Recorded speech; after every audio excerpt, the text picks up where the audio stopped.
I'm Joeita Gupta, and this is The Pulse. When I was at university, no one talked about student mental health. If you were struggling, it was largely seen as a failure and as a private matter. Of course, there was a student counseling service. I remember covertly making appointments, cringing with shame, slipping into the office unobtrusively, hoping no one had seen me. Why was I failing? And why was I struggling when everyone else around me seemed to be doing just fine? Why did writing essays suddenly seem like an insurmountable problem? Someone once told me that the world's smallest minority is an isolated individual. The absence of dialogue, even acknowledgement about student mental health and wellness, plunged me into a very dark place.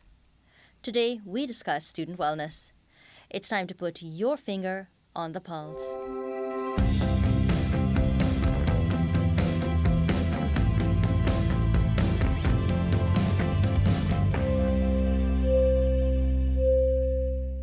Hello and welcome to The Pulse on AMI Audio.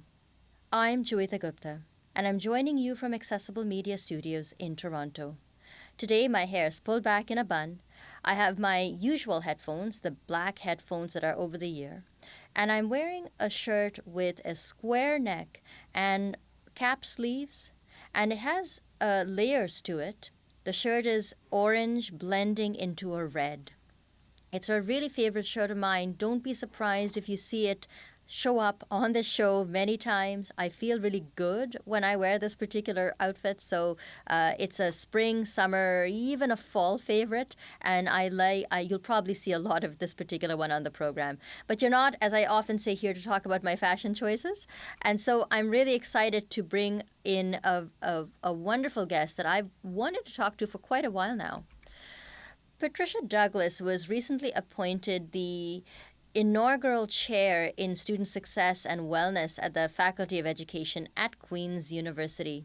And she joins me today to discuss some of her previous work, but also what this new role entails. Patricia, hello and welcome to the program. It's so nice to finally have a chance to talk to you. Hello, it's great to be here, and I've been wanting to talk to you too. So this is wonderful to be here today.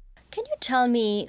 You first of all, congratulations on the new role. I think it's a wonderful achievement. But just for those of us who aren't in the know, what is it that you do exactly in this new capacity? I am the chair in student success and wellness in the Faculty of Education at Queen's University. It's a research-intensive role, but it's also got an administrative aspect to it.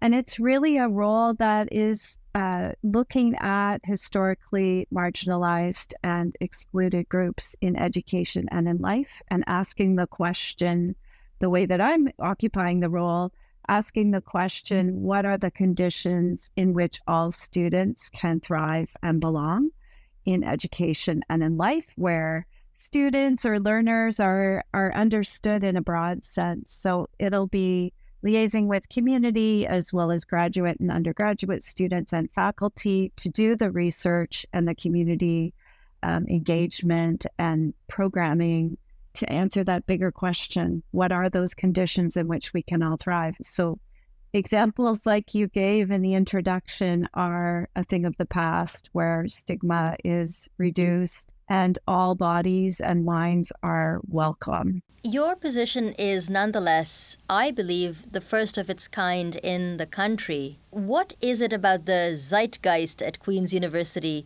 that made this the right moment and made you the right person for the job? I think that this is the original vision of the dean, Rebecca Luce Kapler, who is somebody who's had years of experience in education and started to observe, was observing over and over again, despite all of the efforts to support student success and wellness, students struggling and not okay. And so, she had that original kind of vision from her perspective. And I share it. So I came into to the moment, the zeitgeist, as you called it, with a similar vision. So, coming out of my own experience as someone with an invisible disability, someone who's neurodivergent, as well as a mom and a former special education teacher, and from a family, in fact, that is full of disability advocates, right back to my grandmother. So my vision has been to create the conditions in which all students, all learners, all people can survive, or not just survive, but survive and thrive. And I think it was the moment that we connected, I think COVID and being post-COVID, in which those exclusions and marginalizations were really laid bare, is another factor. The faculty at Queen's is a tender and kind faculty that are invested in making this question their legacy, quite frankly. Yeah, you're right. I mean, we've come such a long way from students having to grapple with feeling isolated on their own, dealing with burnout and stress on their own. I mean, and really, I'm trying to think back as to whether I'm exaggerating this, but I don't think, because I went to university about 20 years ago, I don't think we were having those conversations on campus. What is it that you think has brought about this? I'm going to call it a sea change, frankly, because it's very different today than it was when I started university in 2004. What has brought about this massive change in not just how we talk about student success and well-being, but also brought in a great deal of determination to do something about it, where people are saying it's not just enough to talk about it. We've really got to change the system. I think there's been a lot of us working on these kinds of areas for a long time. I really credit the activism and, innovation of disability community, of autistic community, and of that discourse and those insights and that lived knowledge and experience really making its way into the academy. I also do think that COVID had a lot to do with it, in terms of galvanizing, where we cannot any longer ignore these exclusions and these kinds of marginalizations. Either we ignore them at our own peril, or we have to take them up. And so I think really the moment is a converging of all of those kinds of influences. But I always credit, even on my teams, I lead the team, but it's really the team members who are in community who are the innovators and the drivers of this change, I think. For all that things have changed, and I will venture to say change for the better, again, if you'll permit me to draw on my own analysis and on my own experience of being a university student, there are things that haven't changed. Because I think back to when I was in my late teens and early 20s, and I was looking at these really frightening statistics about employment rates for people with disabilities, which coincidentally haven't changed all that much either in the 20-odd years, and thinking, oh, geez, am I going to have a job which will pay off all of my student debt? And at the time, as an 18-year-old, I thought that the cost of education was prohibitive. And I have to tell you, I've gone back to school now, 20 years on, and it's only gotten more expensive. And I have had conversations with people younger than I am, Patty, maybe people who are now in their 20s, who are really overwhelmed and struggling and feeling like student success is really far out of reach for them because they're so concerned about the cost of education, and that the longer they wait, the more expensive it's going to be. The fewer years they'll have in the workforce to try and offset the massive debt they've accrued, not just for a professional program, but I'm talking about somebody who wants to get a BA, for example.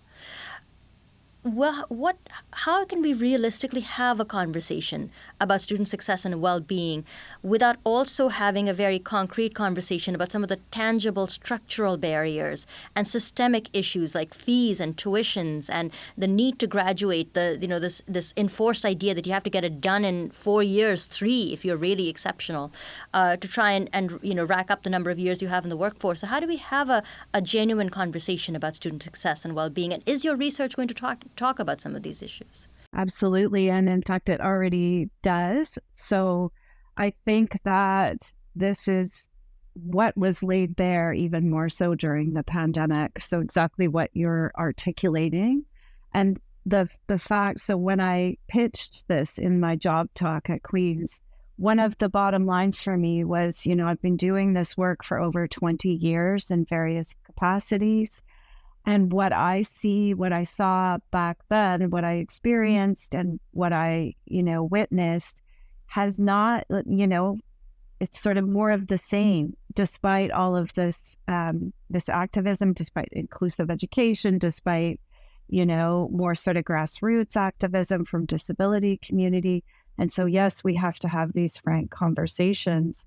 And I can't pretend that we can change the entire structure of, society as it is, but we have to do what we can within institutions to open, to make bridges, to advocate within institutions, to change processes, to collectively organize in order to put pressure on institutions as well as government. We're in a very conservative kind of context within Ontario, in which, student lives, on the one hand, we have kind of the neoliberal discourse that student success and wellness is supported, et cetera. And it's supported in an individualistic sense in terms of, here's a course you can do in order to be well and succeed, which, like you say, does not address the structural inequities. So my role, my research is all about addressing and sort of mapping out those structural inequities and intersectional inequities, as well as how do we push forward together? How do we move together forward in order to challenge them within our local contexts? And that's a very challenging, it implies a theory of change. And for me, it's about changing mindsets for sure, but it's also about changing structures and systems and processes. So my current work is sort of scaling up in that way, in terms of asking the question, how do we make those changes? It's a really, really big question, but absolutely vital to my work and to the role. You'll have to forgive all the reminiscence because I think a lot about my universities now but you have the benefit of hindsight. I remember a conversation with an older prof, and he said, I don't understand why students are quibbling about tuition. When I was a student, I could work a summer job and pay my tuition for the year. So we had to go into debt too, and it's more or less the same thing. And I said to the person, I'm not sure you're understanding how different the situation is. It's nothing alike. There is no summer job in the world that will give you enough money to pay the next year's tuition anymore. That's just not the way student jobs work. That's just not how reasonable tuition is. How, the reason I bring this up is because you talked about being a change maker and changing processes and that theory of change. And I think what we change and how we change is so intrinsically tied up with who is the change maker. And so I want to go back to sort of your discussion of being a mom and some of your experiences in the special education field and how those experiences, especially your experiences as a mother and filling that role in a very personal way, might shape some of your research in this role. I was a special education teacher and the mom of an autistic son at the same time going through the public system. I observed all sorts of exclusions, inequities, power systems in both of those roles, including violence. So I observed restraints. There were kids who were taken out of the school, 8-year-olds in handcuffs, and it lit a fire in my belly that was already there based on my own experience. So when I was a post-secondary university student and undergraduate, my invisible disability was very visible in terms of I was a scooter user. So I had that experience as well. And, as a mom, what started out as me wanting to advocate within the system for my son has grown into a much larger desire to see change in the system, because at this point in the work that I do, I've heard thousands of stories, both from family members, educators, as well as, most importantly, from autistic young people. And the stories are the same, whether I'm, that because the systems are so similar, whether I'm talking to someone in Canada or Aotearoa, which is New Zealand, or United Kingdom. They're different, obviously, but they're also similar because the systems are so similar. So have become this holder of stories of systems that are exclusionary and at times do violence to bodies and minds that are different and that don't fit, and that still are looking to individually fix sort of students. I do think there is a shift, a sea change happening, as you kind of highlighted as well, that at least in the language and perspective and some processes, I see change unevenly starting to be made. So that's hopeful. The other facet to this is I think about a conversation I overheard when I was at the registrar's office. They were talking about me and about how much I had struggled in university. I was on the verge of dropping out. They were lamenting the fact that a bright student had become a statistic, that they had fallen through the cracks. And the reason I bring this up is not to solicit sympathy, but to talk about what the loss of students from the university means. When you have students from marginalized communities who may get the opportunity to come to university but don't get the support they need to succeed, if they disappear from the university, if they don't get to make their contributions, what does that mean for scholarship, for pedagogy, and for what universities actually stand for? Are they genuinely places of learning where we share ideas when some people may not really be able to engage in the process in the same way? I think you've asked two different questions, or there's two parts. So the first thing, for me, whoever is not there, we need everyone in order to go forward in the world. We need all of the perspectives and experiences to face what we're facing in a more global sense. So climate disaster and economic disparity and all of those things. So if somebody is missing, we're all not going to be okay. Maybe that 1% that can protect themselves, but we're not okay. So, we need everyone. The second part of your question, are universities actually places of learning in which, everyone belongs, I think is essentially what you were asking. And I think that the answer is both yes and no. So there are legacies that education systems are grappling with that are very entrenched. So that is in our taken for granted assumptions about who belongs, about, what rigor is, what, all of those kinds of questions, what Jay Dolmaj calls the steep steps of academia, where, even in its architecture, but also in its sort of symbolic architecture, there are only certain bodies and minds that can get up those steps or navigate the steps. So, I think the answer is both yes and no. There's lots of people working within the academy, and there are lots of legacies that are still yet unsettled, yet to be unsettled. I think that decolonizing is part of this conversation.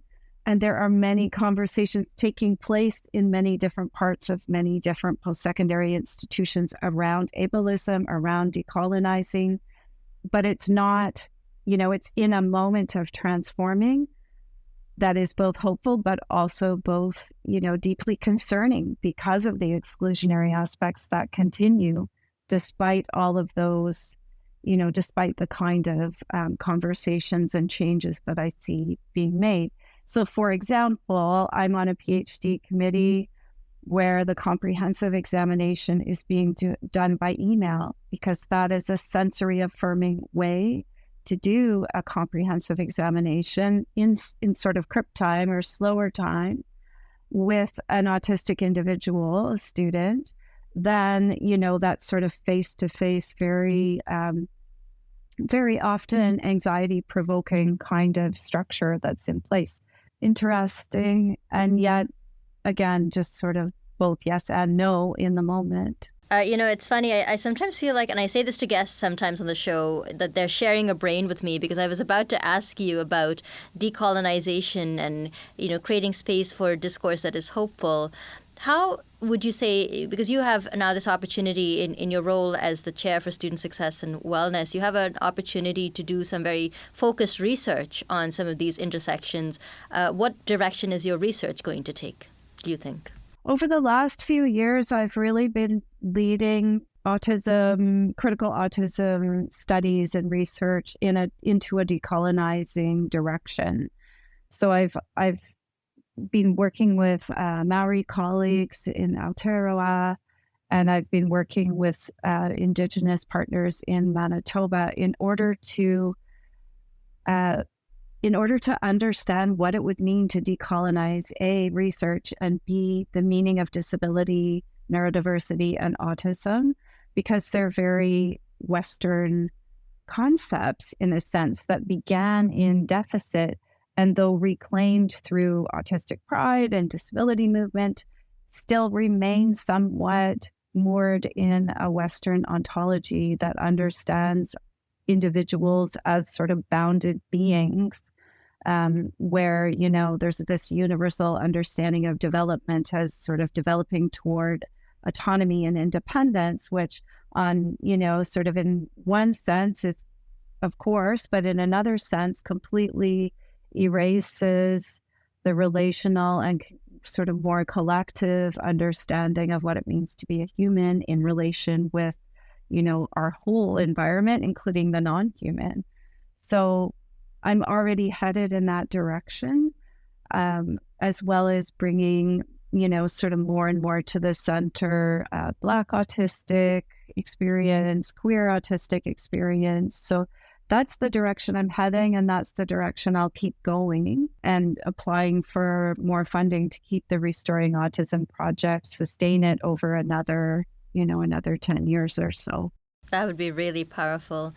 What advice would you give to other universities or colleges? I know it's still early days for you, but if they wanted to implement a similar model and, implement more research that, if not mirrors yours, then certainly complements your research, do you have any thoughts or advice on how they might go forward with such an endeavor? I think for each context, I really think it emerges out of the context. I think there are critical disability studies and decolonizing disability studies scholars already all across different institutions doing amazing things. So I think that, reframing the question from, how do we support individual students, which of course is an important question and needs to be resourced really well, to how do we create the conditions in which all learners belong here and who isn't here. So I think it begins from the questions you're asking, but there's examples, Ellen Martino has the Disability Sexuality Lab. Katie Albrecht is doing spatializing care. Like there are all these, Tui Nguyen has a decolonizing disability studies lab. There's many examples, Carla Rice has the Revision Center. There's all sorts of examples that, including, this brand new chair that universities can look to that are really beginning in that same question. And another way to sort of state the question would be, how do we affirm difference? Difference is fundamental to life, to the world. And that's part of decolonizing, the way that we're doing things in post-secondary. Patty Douglas, the time has flown by because you've allowed me both a chance to reminisce on my university days, the good and the bad, but also given me a chance to think about how much things have changed. Congratulations again on your new appointment. I think you'll be brilliant at it, and I hope as your research progresses and takes shape, you'll come back and chat more about it on the program, because we would love to hear what you've been up to. I would love to do that. And thank you so much for inviting me and talking with me today. It did fly by. I agree. Patty Douglas is the inaugural chair in student success and well-being at the Faculty of Education at Queen's University. Well, folks, speaking of time flying by, we've got to run. As you can imagine, we are right up against the clock. If you have any feedback, if you'd like to share your impressions of university, or if you have any feedback about my conversation with Patty, please send us an email, write to feedback@ami.ca. You can also pick up the phone and give us a call at 1-866-509-4545. That's 1-866-509-4545. And don't forget to leave permission to play the audio on the program. You can also find me on Twitter at Joeita Gupta. And of course, you can find the show on Twitter at AMI Audio. Use the hashtag PulseAMI so we know that the tweet corresponds to this show. So you can reach us a couple of different ways, and I hope to hear from you. I know there's always a lot of chatter about post-secondary education, the barriers and the opportunities for people with disabilities. So please feel free to be generous with your feedback. My videographer today has been Matthew McGurk. Mark Aflalo is our technical producer. Ryan Delahanty is the coordinator for AMI Audio Podcasts. And Andy Frank is the manager for AMI Audio. I've been your host, Joeita Gupta. Thanks for listening.